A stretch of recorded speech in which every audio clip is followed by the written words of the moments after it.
Begin with the first psychological warfare. That this is where I'm going through lots of fake news and disinformation and misinformation. How can it be fought?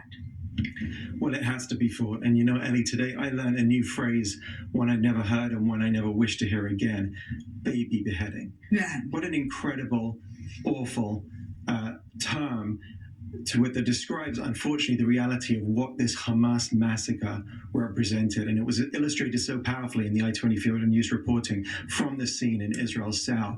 These appalling images that we're seeing. So first of all, it's important that we have credible information, to trust sources that you can then share from. And secondly, it's so important to share. We have to get the word out to the world. Right now, much of the world is supporting Israel and seeing these brutal scenes that show an appalling massacre by Islamists intent on killing every Jew they can find and every person they can find. And of course, the awful reality of those who are kidnapped right now in Hamas captivity doesn't bear thinking about right now as we speak in Gaza.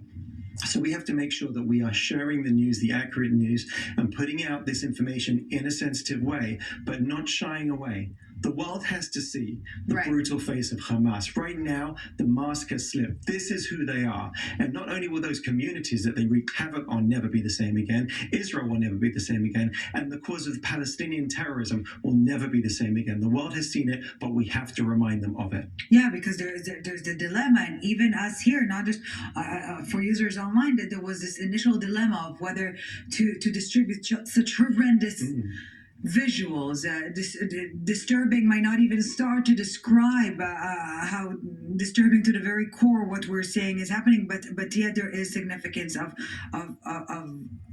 showing and seeing. Absolutely. So no one will be able to say we didn't know. Absolutely. And at Stand With Us, we have had a reach since Sunday, since this weekend massacre, of 200 million people. So we take that consideration much in mind when we're thinking about how to be sensitive, but also how to make sure that the world understands what's happened here. This was the most brutal day in Jewish history since the Holocaust. And that's no overstatement. There is literally no one untouched in this country by the effects of this massacre. We all know people, brothers and sisters, men and women, sons and daughters, who've been affected by this. And we're so worried for the elderly, for the disabled, for the young people, for the babies that are now in Hamas captivity in Gaza. What an unbelievable circumstance. So yes, we have to show these images. We must be strong in telling the world. And one of the things that we try to do is leverage that reach, all these people around the world, so that they will share those images and reach out to networks, to friends and relatives and neighbors and networks, so that they can understand what is happening here and speak up against it.